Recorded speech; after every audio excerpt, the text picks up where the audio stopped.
Daniel chapter 7 is where we're going to be studying our Bible today. We are in for a biblical feast today, especially if you're a Bible prophecy nut. If you like the prophecy and like to see what's going on, where that all shakes out, and where we are on the scale of things and what's going on, you're going to be blessed today. I hope you will be. I know I've been as I prepared for this. Now, I'm going to begin by telling you something that I have often said and must repeat it again, and that is this. God does not want His children to be living in the dark. Now, that means not in sin, of course, but He doesn't want you to be ignorant of what's going on in the world today. That's what it means. He does not want you to not realize what's on the horizon, what's coming down the road. You pick the story or metaphor you want to tell, but God wants you to know. He doesn't want it to come on you as a surprise. And so today I want to tell you He's going to reveal some things to us from an ancient writing. Now, this is not even New Testament prophecy we're into today. We're in Daniel chapter 7. This is ancient stuff, and it's a prophetic vision that is very important for any student of prophecy, because you must have this stuff sort of in your computer if you're going to make it all make sense. And Daniel is the first to tell us about a lot of things, about what's going to come at the end. Daniel is also one of those books that has a lot of history in it. As we read it, now, it wasn't history to Daniel. It was prophecy to Daniel. But he prophesied world government rulership. Who's going to lead for a while, who's going to follow them, etc., right on down to today's sermon, where we get to the very last world leader. Today we're going to talk about a guy we've not met yet. We're going to talk about someone that's coming, who's going to unite the world and will lead powerfully. And we'll talk about, it's not the one we want, but somebody's coming. It's going to unite the world and lead us to hell. Is quite honestly where He's going to lead us. But we'll talk about that as we get there. Through various means and through very different groups of people, God has spoken His truth to us, seeking to inform us of what's coming. That's been going on a long time. I'm so glad that, like John the Revelator and Matthew in chapter 24 and Paul in the Thessalonian letters and many other places in the Bible, I'm glad those prophets took time to write this stuff down so we could have these ancient documents to read, to hold against the world's current history, and to forecast what we see coming down the road. I'm so glad they left this for us. Now, these final events today of human government are prophesied by many different seers and prophets. A lot of people have told us about what we're going to tell you today, but nobody told us before Daniel did. Daniel is the first to tell us about all this stuff that's coming down the road, and so especially at the end time things.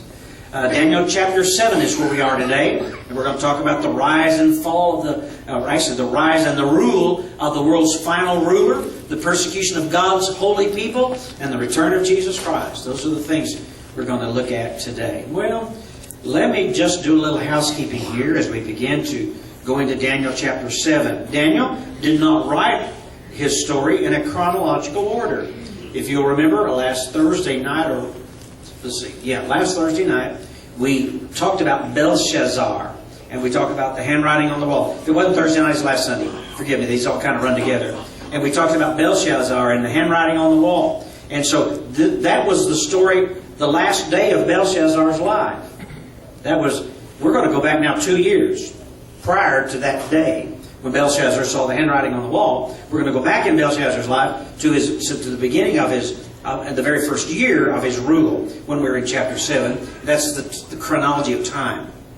Belshazzar plays no role in this whatsoever, but we'll date the time in that way. And to show you what I'm talking about, jump to chapter 7, verse 1, and we'll get started. In the first year of Belshazzar, king of Babylon, Daniel had a dream. Wait a minute. Let's stop a minute. Daniel had a dream. Now, before, who's been doing the dreaming? Well, Nebuchadnezzar and others, but Nebuchadnezzar had this first dream, and he called Daniel in, and he said, he called in all of his dream interpreters. They said, guys, I want this dream interpreted. And they said, okay, just tell us what it is. We'll interpret it. And he said, whoa, we're not going to do it that way. I'm not even going to tell you what the dream is. You have to find out what the dream is and interpret it, and if you don't, I'm going to kill you. How'd you like that pressure? Okay, anyway. So they had to figure out what to do. That Daniel went back and prayed. God gave him the vision. Daniel came back and told him what he saw. And we're going to talk about that today a little bit more later. But he saw this vision. And so now, in chapter 7, verse 1, it's the vision guy himself who's having the dream. So let's go back and read more. In the first year of Belshazzar, king of Babylon, Daniel had a dream. And visions passed through his mind as he was lying in bed. He wrote down the substance of his dream. Well, I'm so glad he wrote this down. So Nebuchadnezzar, in his dream, saw a great statue. Now, I'm going to just give you a really simple understanding of Daniel chapter 7. Daniel chapter 7 is the same vision that Nebuchadnezzar had. Same one. I remember when I was a kid, was trying to read Daniel, I get so confused reading this stuff. Oh, what does that mean? What is that? Who's this? What's that bear? What's this lion? What does all that mean prophetically? It's the same vision Nebuchadnezzar had, with one exception. Nebuchadnezzar ended with the Roman, at the end of the Roman government, maybe even the European government. But Daniel goes to the next phase. So it just simply, as I can make it, as you can understand it, as I can understand it, Daniel 7 is a repeat of Nebuchadnezzar's dream, of the rule of history. Remember, he started with the head of gold, and that was Babylon. Then we had the shoulders and the torso of Medo-Persia. That was the divided kingdom, where the Medes and the Persians, the Iranians and the, I forgot what the other group's called. Anyway, they ruled together. Then under them was Alexander the Great. You've all heard of Alexander the Great. The young man that won the world. He conquered the world. And he brought his father's small kingdom of Greece into the largest. He put it all together. He stood on the edge of a continent at the age of, I think, 30 or something, just barely into his 30s. He stood on there and cried. And somebody said, "Why are you crying?" He says, "There's no more land to conquer. I've conquered it all." And then he died relatively soon after that. So then we talk about Daniel, and then it moves on down to the Roman Empire, and then right on down to us today. But that's what Nebuchadnezzar saw, and now Daniel is going to see the same vision, as I said, with a great exception. Now Daniel's vision, he uses different metaphors. Metaphor is a way to tell us, or a storytelling. In Nebuchadnezzar's dream, the story or the metaphor was a statue. Daniel's story that he's going to tell us about the future is a story about animals, beasts that were going to show up in order. Let's read it, verse 2. Daniel 7, verse 2. Daniel said, "In my night vision I looked, and there before me were 4 winds of heaven churning up the great sea." Let me just stop and put a period there for a moment and say, if you read prophecy, and you're interested in prophecy, and you read this and want to understand what some of these symbols are, anytime the prophets are talking about a sea, they're talking about the sea of humanity.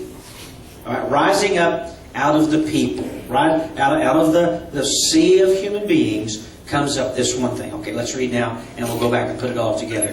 Daniel chapter 2, verse 3.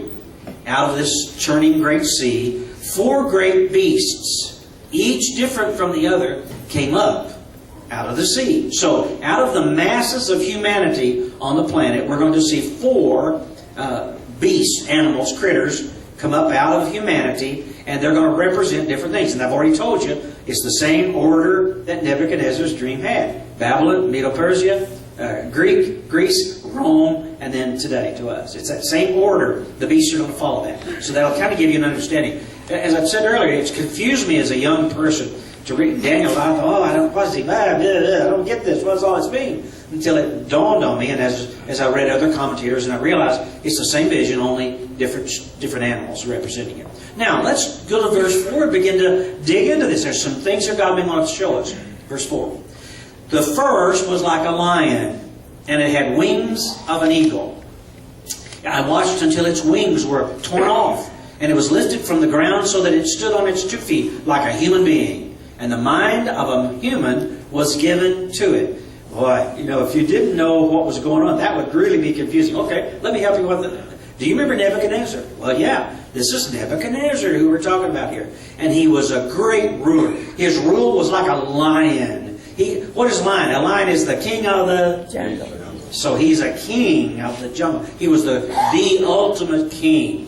Now, some weird stuff going on here. It says that he had wings and they were torn off, and it was lifted. He was lifted from the ground, and he stood up. What are we talking? Well, you remember when he went crazy? He literally went insane. He was a ruler, lost his mind for 7 years. His wings were torn off.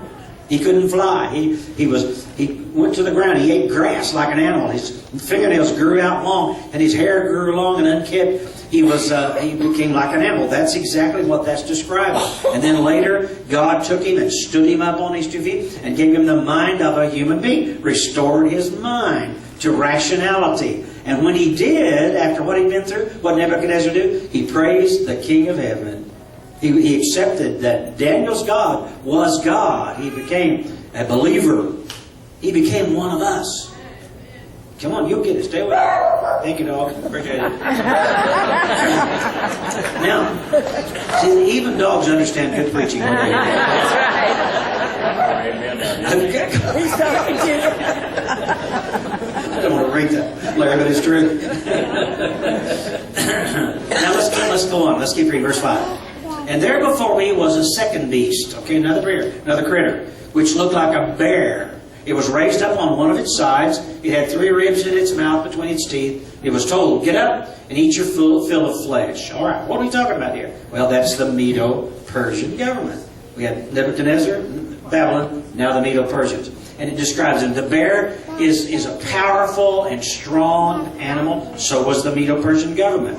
Its leadership was shared by others. All right, it was shared by people. The ribs in its mouth talk about the shared rulership. We know there was a Medo-Persian ruler. We know there was a Persian or an Iranian ruler. And if you follow the story, it's a little more complicated than even that. But there were 3 rulers that came out. They ruled. And it was powerful. It did whatever it wanted. Now, verse 6, we move to Alexander the Great.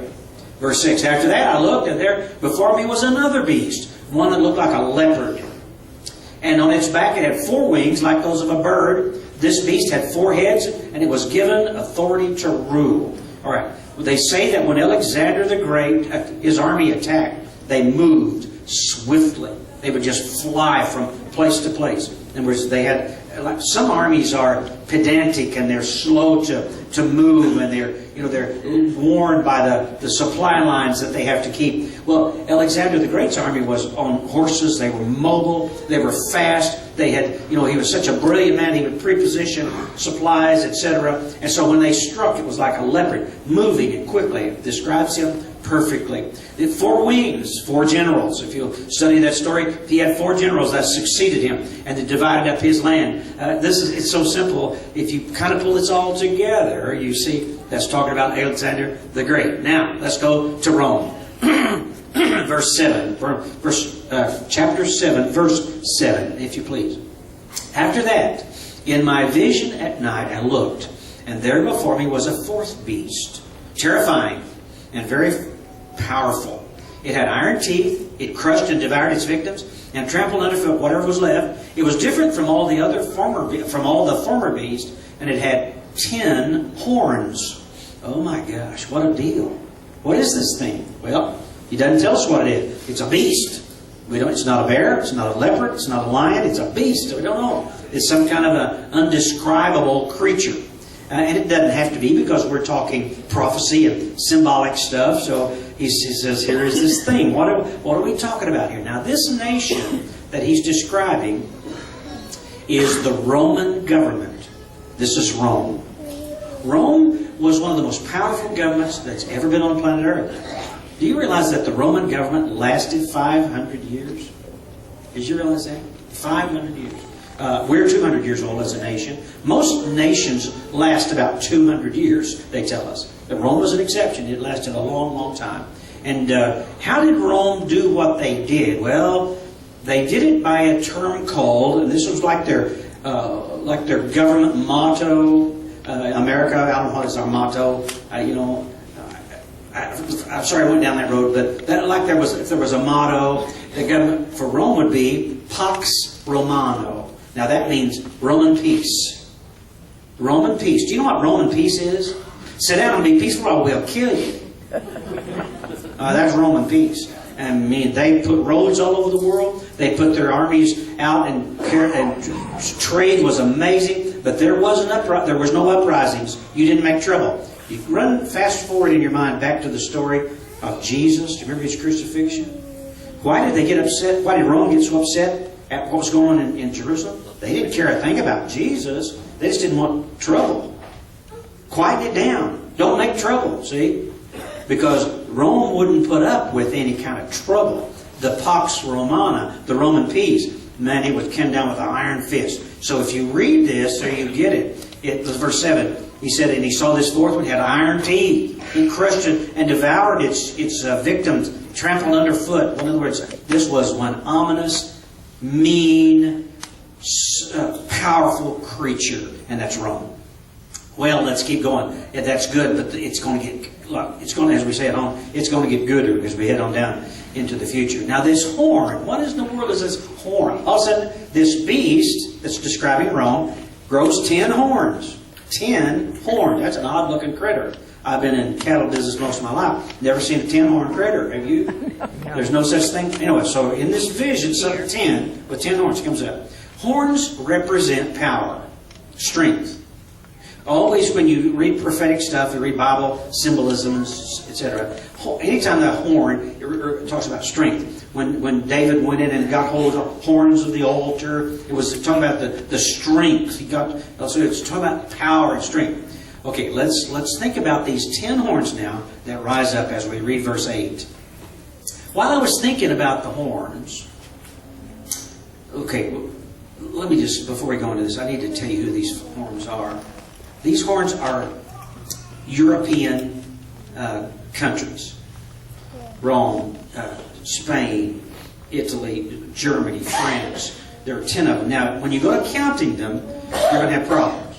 You say, well, I thought there were 10. Well, yeah, there will be eventually, ultimately 10 of them. But it changes, seems like year by year. World War I changed it. World War II changed it. Greece is thinking about dropping out of it, and Ireland's not having, there's just so many changes. So, but there will ultimately or will totally be 10 government rulers in Rome. The European Common Market, it's called. They've gone together from the euro. You've heard about that. Well, that's what Daniel is talking about, is the 10-horned animal. It's Europe. And we may even be in that. I'm not sure how that works, but that's the kind of things we're talking. Now let's get going, because there's something really cool about to happen. Verse 8. While I was thinking about the horns, now this is Daniel, there before me was another horn, a little one, which came up among them, and 3 of the first horns were uprooted before it. Now let's just stop a minute. Okay, in his vision, this critter, this beast, had 10 horns, and all of a sudden he started getting a little pimple, a little horn started coming up, and when the horn got bigger, it knocked 3 of the horns over and took its place. So you see what's going to happen. This little horn is going to come up somewhere in a little country, and he's going to start small and get larger and larger, and he's going to overturn 3 European countries immediately. All right, let's keep reading. This horn had eyes like the eyes of a human being, and a mouth that spoke boastfully. Many Bible writers, when they talk about the little horn, they always call it the little horn, the boastful little horn. The horn that spoke boastfully. This boastful little horn that comes up will just say things, he'll promise things. I'm going to talk more a little bit about this in a moment, but he's going to talk a lot about things he's going to do. He's going to promise, make big promises, and the world's going to love him. All right, so you get where we're going here, where it's going to happen. Now, there's some things about this horn you need to understand. It has human eyes. Read it again. Did you read that? It says, horn had eyes like the eyes of a human being, and a mouth that spoke boastfully. What does that mean, it had eyes like a human being? Well, it means this. It had eyes that could see. It wasn't asleep. It wasn't blind. It wasn't just, it was looking. It could see. It had understanding. It had intelligence. It had information. It knew stuff. It was aware. It wasn't like an unaware horn. It was a self-aware. It was a living entity, a thing that could see and analyze and could think. All right? I want you to, just for a moment, imagine the World Wide Web. Does that sound like anything I might have just described? Something that is, some are saying, is almost alive now, and maybe one day will be. An artificial intelligence. It had eyes. It would see. It knew things. Have you guys noticed, have you been hearing privacy is disappearing? Why is that? Because there's we used to just be mad at our NSA for swapping our emails. Well, we found out last week Germany's doing the same thing. And probably England, and who knows else. A lot of people are, somebody said, aren't you afraid that the NSA and the Department of Defense will read you get to hearing your sermons? And I know, I hope they do. I hope they get saved, amen?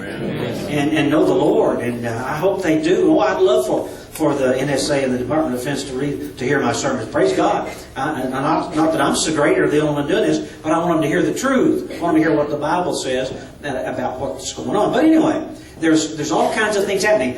One of the big deals that's really taken over now is called artificial intelligence. Have you heard much about artificial intelligence? Well, I've got a phone in my pocket that I can talk to, and it'll talk back to me. Yeah. Did you know that? I'll say, Siri, how far is it to, or Google, how far is it to Springfield? And he'll say, well, Scotty, it's 25 miles from where you live. It'll take you about 20 minutes to get there, you know. So I have an artificial intelligence, a very rudimentary artificial intelligence in my pocket. But they tell me that thing's going to get smarter and smarter and smarter, and they call it a event horizon that's going to happen around 2025. Now that's what they're prophesying, looking at now. In about 2025, we're going to invent a machine that's smarter than we are. Now come on, you hear what I said? Not just as smart as we are, but smarter than we are. Now what's going to happen when we get a machine that's smarter than we are, and it decides it don't want us around anymore? Don't need us anymore. Oh my goodness, this doesn't sound good. See, I'm always afraid of new stuff happening, but this scares me. I've even heard people prophesy that the Antichrist might not even be a human being. He might be an intelligent machine.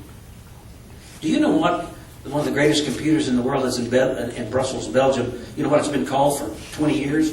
The Beast. I don't know. You can go figure it out yourself. So here we go. Let's talk about his mouth. It speaks boastfully. Now the little horn was growing. That's growing. It makes promises to the world. Now I can imagine in a war-torn world where all we're worried about is our energy and our ecology, the environment, global warming, and the economies are failing. And all around the world, people are worried about these things. Imagine if some guy or something stands up and says, "Hey, everybody, let me have your attention. I can solve all your problems. I'm going to speak boastfully. I've got a little start, but look how I'm growing fast. I've already overtaken 3 nations. And I can solve all of your problems if you'll follow me. I'll solve your energy problem. I'll solve there won't be any more cancer. I'm going to fix those things and those diseases. The economies of the world, no problem. We're going to solve that. You just let me have the reins. You give me control. And we'll put all the religions into one. Imagine how we could solve all the world's problems if we had all the religions into one. Wouldn't be any Muslim, Christian problems anymore. No, we'd solve the ISIS issues. We'd solve all the issues in the Middle East if we just didn't have Christianity. And we'd get you guys out of the way. We'd blend all the religions in the world into one. Think how happy everybody would be. See, he's going to come up with all these ideas and plans, and it's going to sound so good to the uninformed. It's going to sound so good to those that are in the world that don't know Christ, don't know their Bible. They think, well, great, we're going to this is good. Let's give him power, all he wants. Let him have it. It'll be the worst time in the history of the world when that happens. Just trust me. He's going to destroy the world. He's going to persecute God's holy people, the church and Israel. He's going to promise us this stuff, solve our energy problems. There's so many new scientific fields that are just on the verge of being opened up. Torsion energy and borrowing energy from another universe and stuff. All kinds of things that are just now on the verge of moving into. And he'll promise us all that stuff, but it'll be scary. Now let's keep going. I'm not going to get this preached at all, so we'll have to hurry. Unless you want to stay till 2 or 3 o'clock. So I'll get hungry before then too. Daniel gives us a vision of the future. Now I have to explain this. Nebuchadnezzar's vision was what? From a man. It was a human perspective. Daniel's vision is from God's perspective. So he sees things differently. Now, Daniel sees that at the end of time, after the little horn has risen up and has devoured 3 countries and begins to speak boastfully, that we find verse 9 happens and God shows up. All right, let's read verse 9. As I looked, thrones were set in place, and the Ancient of Days took his seat. Pull out the orchestra and play the most powerful music you can imagine. The Ancient, the Old One. Who's the Old One? Who is this Old One we're talking about? This Ancient of Days. It's God the Father. You see, now we don't believe in 3 gods. We believe in one God who represents himself in Father, Son, and Holy Spirit. But in this vision, the Godhead represented itself as the Old One, the Ancient of Days, the Alpha and the Omega. This is the first one, the one that wasn't created, the most powerful being ever. And that's who we talk about when we see this. He takes his seat, and he takes his seat in judgment. Anytime we see this, when a figure like this sits, he sits in judgment. And so the Old One, the Ancient of Days, he sits in judgment over that aggravating horn that's boastful and causing all the trouble. And he sits to sort things out. Daniel describes him. He says his clothing was white as snow, and the hair of his head was white as wool. Oh, I just imagine that beautiful picture of God the Father. White hair, beard, long. You know, you can imagine the picture. Now I'm going to stop here because I ran out of time the early service, and I want to stop at the same place so we'll be on the same page. But I want to give you just a taste of his throne. This is mind-blowing. Let's read just a little bit of it. And we're going to pick up here Sunday or Thursday night. His clothing was white as snow, and his hair of his head was white as wool. His throne was flaming with fire, and its wheels were ablaze. What? God's throne had wheels? Yeah, it did. And if you want to read more about it, read Ezekiel's vision. Remember Ezekiel's vision? Wheels and wheels? You heard about that? Same throne. Same vision. Same thing. This is the throne of God. And we're going to dig into this more next Thursday night. But these wheels, they're living. This throne of God is a living entity. It's a living thing. It's a cherubim. It's cherubim, many of them. A cherub is one. A cherubim are many. And it is a moving, living throne made out of cherubim. It's a living entity. It's not, and it's, oh my, it's beyond, it's more than a UFO.